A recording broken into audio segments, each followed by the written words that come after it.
Hello বন্ধুরা, আসসালামু আলাইকুম। আমি আছি আপনাদের সাথে আইল ইরফান রাসেল।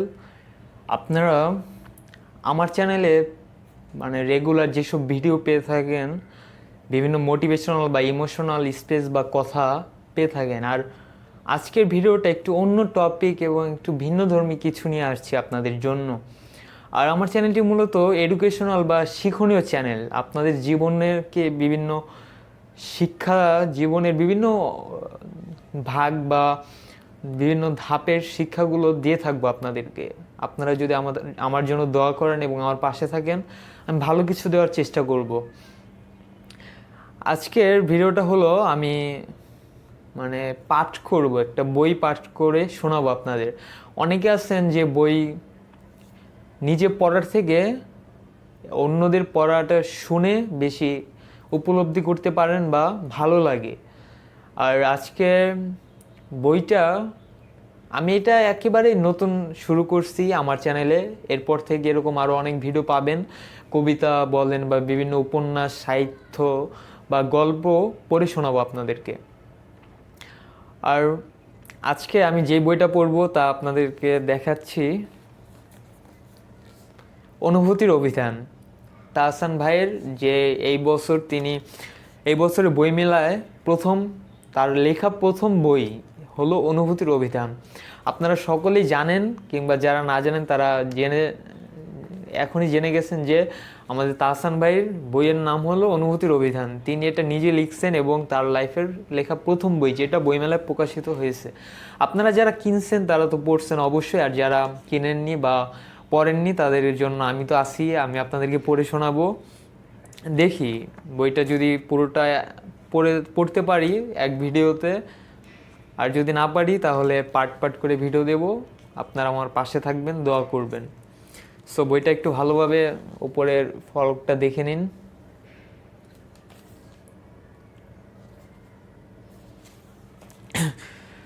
সো বন্ধুরা, বেশি দেরি না করে আমি শুরু করছি আমার ভিডিওটি। আমার ভুল ত্রুটি অবশ্যই ক্ষমা সুন্দর দৃষ্টিতে দেখবেন। আমি ওরকম যে আবৃত্তিকার বা পাঠক নই, আমি আমার যথেষ্ট পরিমাণ দিয়ে চেষ্টা করব। সো শুরু করছি আমাদের ভিডিওটি। অনুভূতির অভিধান লিখেছেন আমাদের তাহসান খান ভাই। এটি প্রকাশিত হয়েছে অধ্যয়ন তাম্রলিপি থেকে। উৎসর্গ: আমার বিস্ময়, উদ্বেগ আর মুগ্ধতা যাদের নিয়ে, তাদেরকে উৎসর্গ করছেন আমাদের তাহসান ভাই বইটি। সো আমাদের প্রথমে যে ভূমিকাটা থাকে তা পড়ে শোনাচ্ছি। কত কিছুই তো শিখি, স্কুল কলেজে শিখি অঙ্ক, বিজ্ঞান, সাহিত্য, আরো কত কি। বাড়িতে শিখি আদব কায়দা, রীতিনীতি। শিক্ষকেরা শেখায় কিভাবে নিজের পায়ে দাঁড়াতে হবে, আর বাবা মা শেখায় কিভাবে হতে হবে মানুষের মতো মানুষ। বন্ধুরা শেখায় দুষ্টমি, আর পাড়ার বখাটে বড় ভাইটা শেখায় কিভাবে ধূম্র জালে ঠোঁট করতে হবে কালো। এত এত শুভাকাঙ্ক্ষীর কেউই কিন্তু সময় নিয়ে শেখায় না কিভাবে সহ্য করতে হয় অপমান, অথবা শেখায় না কখন ঈর্ষান্বিত না হয়ে হতে হবে অনুপ্রাণিত। কেউ শেখায় না কেন কৌতূহল শান্তির পাথে, আবার কেনই বা স্বাধীন ফ্রয়েড এতটা সহজলভ্য। মধ্যকথা মনের ভেতর বিরাজমান এত এত অনুভূতির লালন পালন কিভাবে করতে হয় তা সবাই কেন যেন শেখাতে খুব উদাসীন। তাই বেশিরভাগ মানুষই আমরা নেতিবাচক অনুভূতিগুলোকে দমন তো দূরে থাক, পরিমিতি বোধের চোখেই দেখি না। আবার ইতিবাচক অনুভূতিগুলোর চর্চায় খুব একটা ব্যস্ত থাকি না। ফলে বাড়ন্ত কিংবা পরিণত বয়সের যে কোনো মানুষই অনুভূতির বেড়াজালে নিজেকে ক্ষণে ক্ষণে হারিয়ে ফেলে। পরিণতি হয় নানাবিধ মানসিক ব্যাধির আকারে। কেউ চলে যায় মাদকের আখড়ায়, কেউ আত্মহত্যার উন্মাদনায়, আর কেউ বা নিজের অনুভূতি থেকে বাঁচতে ছুটে যায় অন্তর্জালের কোনো এক ট্রলের পাতায়। এর থেকে পরিত্রাণ কি আদৌ আছে? আমি তো আর কোনো অনুভূতির ডাক্তার নই যে সঠিক উত্তরটা দিতে পারবো। আমি শুধু পারবো আমার অনুভূতির গল্পগুলো বলা শুরু করতে। কারো জন্যে গল্পগুলো হয়তো শুধুই বিনোদনের খোরাক, আবার কারো জন্যে হয়তো তার নিজের অনুভূতির সাথে আরেকটু নমনীয় কথোপকথন। আমি চাই কথা হোক, গল্প হোক অনুভূতি নিয়ে, চর্চা হোক ইতিবাচক সব অনুভূতির, আর একে অপরের গল্পে আমরা শিখে ফেলি কি করে জয় করতে হয় নেতিবাচক অনুভূতিগুলোকে। তাই শুরু করছি আমার গল্পগুলো দিয়ে, অনুভূতির গল্পকার। এটা ছিল সূচনা বা ভূমিকা যাই বলি, কবি তার নিজের ভাবে লিখেছেন। এখন যে সূচিটা দেখতে পাচ্ছি, সূচিতে মোট 20টা অধ্যায় বা টপিক আমরা যাই বলি, তিনি 20টা ভাগে বইটা লিখেছেন আর কি, 20টা পার্টে। প্রথম পার্ট হলো দ্বিধা। আমরা দ্বিধা সংকোচ যাই বলি, প্রথম পার্টটা হলো দ্বিধা। শুরু করছি প্রথম পার্ট, দ্বিধা। যখন বন্ধুদের সাথে ঘরোয়া পরিবেশে তুমুল আড্ডার মাঝে কোনো গল্প বলি, তখন কি খুব ভেবে বলি? হয়তো না, যা মাথায় আসে বলে ফেলি। রসিকতা, ঠাট্টা, উপহাস আর কিছুটা অতিরঞ্জন সবই যেন নিজের মস্তিষ্কে তৎক্ষণাৎ অনুমোদন পেয়ে যায়। আর শব্দ দিয়ে বন্ধুদের হাসির খোরাক তৈরির কারখানাটা ব্যাপক সার্থক মনে হয়। কিন্তু যখন কোথাও অনেক অনেক অপরিচিত মানুষের জনসমাগম আর সেই একই মানুষটা কথা বলছি, তখন কিন্তু মস্তিষ্কের কারখানাটা একটু অন্য তেলে চালাতে হয়, একটু পরিশোধিত। বন্ধুদের আড্ডায় হয়তো কখনো গল্পের ছলে অনেক কথা বলা হয়ে যাবে যা বলার ছিল না, কিন্তু তা নিয়ে পরে যে অনেক ভাবতে হয় তা কিন্তু না। বন্ধুরা তো বন্ধুই, ওরা বুঝবে, ওরা বোঝে। সাময়িক ভুল বোঝাবুঝি হলেও সম্পর্কটা এতটা ঠুনকো না যে মহাভারত অশুদ্ধ হয়ে যাবে। প্রকৃত বন্ধুত্বের জায়গাটাই তো এমন। অথচ অপরিচিত কিংবা স্বল্প পরিচিত মানুষের ভিড়ে আমরা শব্দগুলো কিন্তু সংযত, পরিশীলিত আর পরিমার্জিত। কারণ আমি জানি আমার কথাগুলো প্রতিনিয়ত কোনো না কোনো দৃষ্টিকোণ থেকে নিরীক্ষার শিকার হচ্ছে। ঠিক বলছি কি ভুল, সত্য কি মিথ্যা, অথবা আছে কি না কোনো না বলা উদ্দেশ্য আর অভিপ্রায়। তাই তো আমরা ভাবি কোন কথাটা বলবো আর কোন কথাটা বলবো না, বলা ঠিক হবে কি না, কোনো শব্দ চয়ন কতটা রুড অথবা কতটা সুমিষ্ট, কত কিছু নিয়ে তাৎক্ষণিক বিচার বিবেচনার পর হয়তো যা মনে হয় সঠিক তা বলে ফেলি, আবার যা মনে হয় ভুল তা বলা থেকে বিরত থাকি। ওরকমটাই হয়তো স্বাভাবিক। শুধু কথাই কিন্তু না, কাজের বেলাতেও তাই হয়। কোনো কাজ করার আগে আমরা এতটা একটা দ্বন্দ্বে থাকি তখনই যখন আমরা তাদের নিয়ে ভাবি যারা কিভাবে সেই কাজের বিচার করবে, তাতে আমরা সচেতন হয়ে যাই। কিন্তু এই ভাবনার উদ্রেক কি শুধুই স্বল্প পরিচিত আর ওই অপরিচিত মানুষদের আশেপাশেই হয়? বন্ধুদের মাঝেও তো হয় না? জীবনে চলার পথে অনেক বন্ধু পেয়েছি। বন্ধুত্বগুলো টিকিয়ে রাখতে খুব যে আলাদা একটা প্রয়াস কখনো নিয়েছি তা কিন্তু না। তাই অনেক বন্ধু স্মৃতির পাতা থেকে হারিয়েও গেছে। হয়তো প্রযুক্তির অগ্রসরের বদলতে নতুন সামাজিক যোগাযোগ মাধ্যমে হঠাৎ পরোক্ষভাবে তাদের অস্তিত্বের সন্ধান পাই। কিন্তু সেই বন্ধুত্বটা আসলে নিভে যাওয়া মোমের মতো আলোটা নেই। কিন্তু মোমটা কোনো এক ঘরের কোণে পড়ে আছে জানি। পেছন ফিরে তাকালে স্পষ্ট দেখতে পাই কেন হারিয়ে গেছে ওই মানুষগুলো, আর কেন এখনো উজ্জ্বল আলোয় আলোকিত হয়ে আছে কিছু দুর্লভ বন্ধুত্ব, কোনো প্রয়াস ছাড়াই। যে কোনো সৃজনশীল মানুষের জীবনের সবচেয়ে কঠিন সংগ্রামটা হলো তার আশেপাশের মানুষদের কাছ থেকে তার কাজের বৈধতা অর্জন করা। আমার শিল্পী সত্তার বিকাশের প্রথম দিককার সংগ্রাম সেটাই ছিল।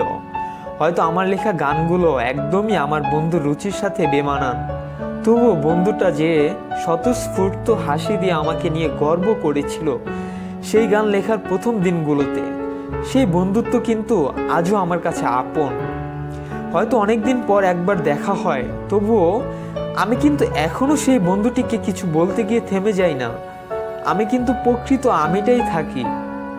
আবার যে বন্ধুটি আমার প্রতিটা কাজে অনর্থ খুঁজত, আমার শিল্পী সত্তার চলার পথে অনুপ্রেরণা তো না, বরং চাকরি ছেড়ে গান করার সিদ্ধান্তটাকে নিয়ে আমার অগোচরে হাস্যরস্য করত, তার সামনে আমি কেমন যেন অপ্রস্তুত হয়ে যেতাম। নিজের স্বপ্ন নিয়ে কিছু বলতে গেলে হোঁচট খেতাম। এখনও কোথাও দেখা হয়ে গেলে শিষ্টাচার মেনে কথা হয়তো বলি, কিন্তু সেই পুরনো একটা ভার এখনও অনুভব করি। নিজের অর্জনের কোনো কথা তো একদমই বলা যাবে না। অতীতের সেই বোকা স্বপ্ন বা শিল্পী হয়তো তার চোখে আজ কোনো এক অন্তঃসার শূন্য দাম্ভিক যশ পূজারী। এই যে মনের মাঝে একটা বাড়তি চিন্তার ভার, এই ভারটার নামই সংশয়, যার আরেক নাম দ্বিধা। সহজাত চিন্তা আর কাজের বহিঃপ্রকাশ থামিয়ে দেয় এই দ্বিধা। বলবো কি বলবো না, করব কি করব না, এই দোটানায় ফেলে দেয় এই দ্বিধা। এই অনুভূতিটা আমার খুব প্রিয় অনুভূতি না, কিন্তু অনুভূতিটা জরুরি। আপন মানুষ চিনতে শেখায় এই অনুভূতি। আপনার পরের মাঝে যে বিস্তর ফারাক, তা কিভাবে বুঝি, তা বলতে গেলে এই এক অনুভূতি দিয়েই বুঝি। কত শত সম্পর্কের ভিড়ে প্রতিনিয়ত জীবনটা পার করে দিই আমরা। কতগুলো রক্তের সম্পর্ক আর কতগুলো সমাজের আরোপিত, কতগুলো স্বেচ্ছায় বাঁচিয়ে রাখা আর কতগুলো লোকলজ্জার কথা ভেবে বয়ে যাওয়া। কিন্তু আপন হয় কজন? কখনো কখনো আপন নামের সম্পর্কগুলো আপন হয় না, আবার অনেক সময় নাম ছাড়া সম্পর্কগুলোও অনেক আপন হয়ে যায়। আপন মানুষ তো সেই জন যার সাথে কোনো সংশয় কাজ করে না, যার সাথে মনের কথা নির্দ্বিধায় বলতে পারি, যা করতে চাই তা কোনো মানদণ্ডে বিচার হবে কি না তা না ভেবেই করতে পারি। কার জীবনে এমন কজন মানুষ আছে তা ভাবার সময়টা কোন বয়সে আসে তা হয়তো বলতে পারবো না, তবে আমি ভেবেছি আমার জীবনে বেশ কজন আছে। তাই খুব প্রিয় না হোক, আমি কৃতজ্ঞ বটে এই অনুভূতির কাছে। ধন্যবাদ দিদা।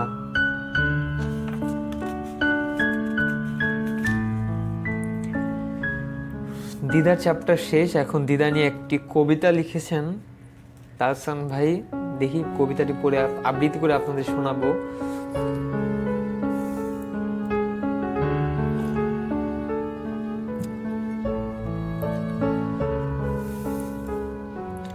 মস্তিষ্কের অনুমোদন বন্ধুর আড়াল, জনসমাগমে মুখ্য মস্তিষ্কের কারখানা একদম সচল, চিন্তাগুলো পরিশোধিত আর ধূর্ত।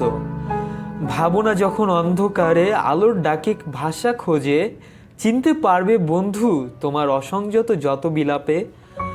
চিন্তার ভারে পরিমার্জিত অবয়ব স্বতঃস্ফূর্ত প্রকৃতি নয়, বোকা স্বপ্ন বা যশ পূজারী বাঁচে নিয়ে সংশয়। বিশ্বাস যখন তর্ক ছবি, বাসনায় বিমূর্ত হবি অহমে। আপন পরের বিস্তর দূরত্ব, দ্বিধার চাদরে মরমে। এখন আমরা দ্বিতীয় চ্যাপ্টার শুরু করব, কৌতূহল।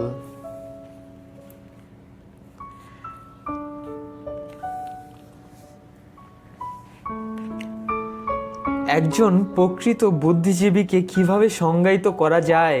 নিঃসন্দেহে মানুষ মাত্রই বুদ্ধিদীপ্ত, কিন্তু প্রতিটা মানুষ বুদ্ধিজীবী নয়। মানসিকভাবে সুস্থ যে কোনো মানুষের মাঝেই থাকে নানাবিধ বুদ্ধির বিন্যাস। আবার এমন স্থল বুদ্ধিজীবীরাও সন্ধান মেলে, যার কথায় আর কাজে শুধুই নির্বুদ্ধিতার বহিঃপ্রকাশ। তাহলে বুদ্ধি পরিমাপের সার্বজনীন কোনো মানদণ্ডের অনুপস্থিতিতে আমরা কোনো কৌশলে কোনো এক জৈনিক ব্যক্তিকে বুদ্ধিজীবী আখ্যা দিতে পারি? কিছু মানুষ স্বভাবগতভাবেই নতুন কিছু জানতে আগ্রহী, তারা জ্ঞান আহরণে সদা সচেষ্ট। কথাটা পরে মনে হতে পারে আমি বলার চেষ্টা করছি ভালো ছাত্র মাত্রই একজন বুদ্ধিজীবী, একদমই না। একজন ভালো ছাত্র জ্ঞান আহরণে যেখানে ইতি টানে, একজন বুদ্ধিজীবী সেখানে প্রচলিত জ্ঞান আর সুপ্রতিষ্ঠিত চিন্তা ভাবনার দখলে ক্ষান্ত না হয়ে প্রশ্ন বানে জর্জরিত করে সেই জ্ঞান আর সেই চিন্তা। একজন বুদ্ধিজীবী প্রচলিত জ্ঞানের ব্যবচ্ছেদ করে আর উন্মোচিত করে প্রকৃত অন্তর্নিহিত সত্তা।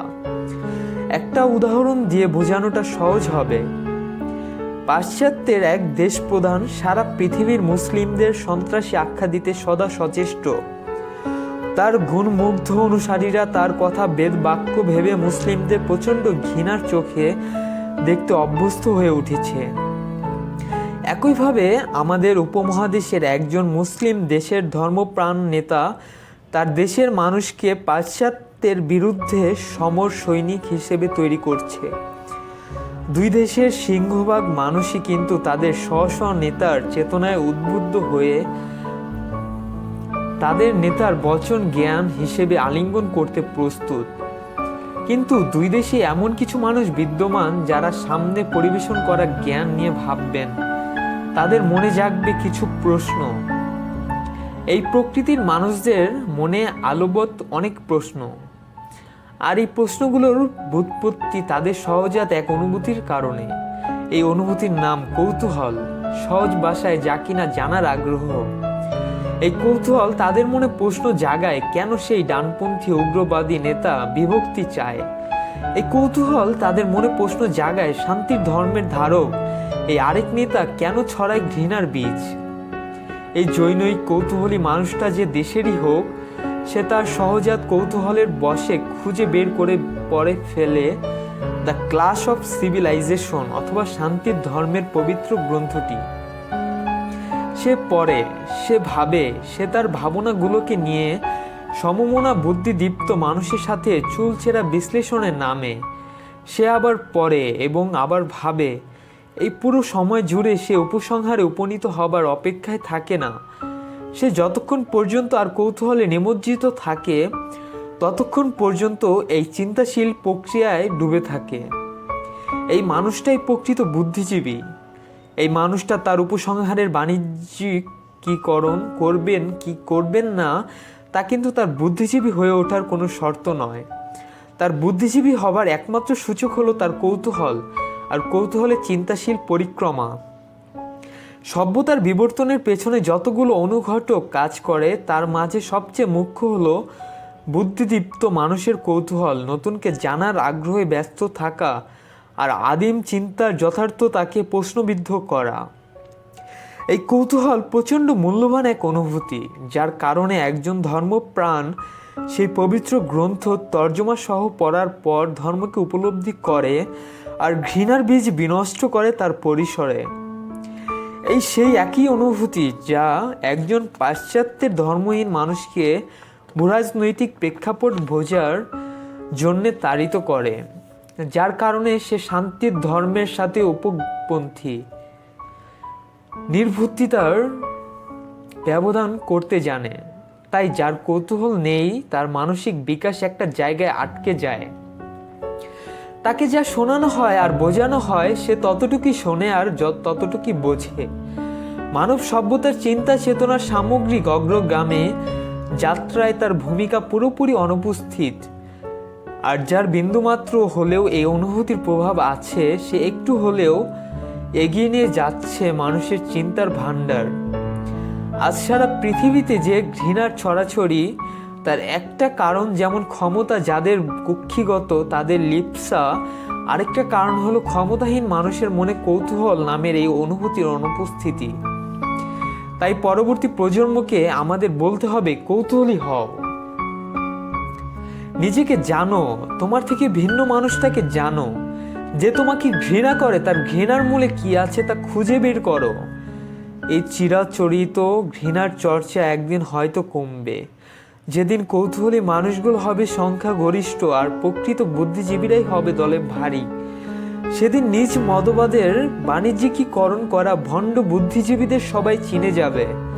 সেই দিন এই পৃথিবীর ঘৃণার ঘূর্ণিঝড়টা নিশ্চয়ই শান্ত হবে। তোমায় স্বাগতম প্রিয় কৌতূহল, এই পৃথিবীর প্রতিটা মানুষের চিন্তা প্রকোষ্ঠে তোমায় স্বাগতম।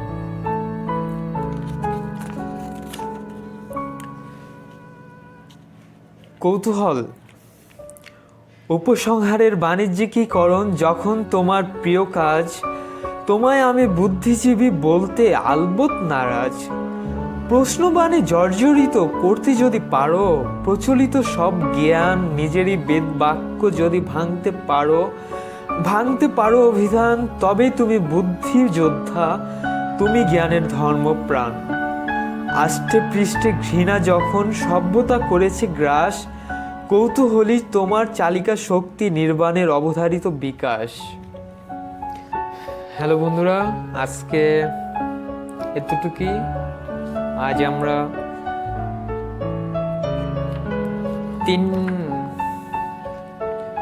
তিনটা পার্ট পড়া শেষ করলাম। এই বইয়ে 20টা পার্ট বা 20টা ভাগ আছে। সো দেখলাম একটা ভিডিওতে এতগুলো পার্ট দেওয়া সম্ভব হবে না। সো আজ এখানে বিদায় নিচ্ছি। আপনারা আমাদের পরবর্তী ভিডিওর জন্য অপেক্ষা করবেন। খুব শীঘ্রই আমরা পরবর্তী পাঠের ভিডিও দেব। আজ এ পর্যন্তই। আমার জন্য দোয়া করবেন, আমাদের পাশে থাকবেন, আমাদের চ্যানেলটি সাবস্ক্রাইব করবেন। আসসালামু আলাইকুম।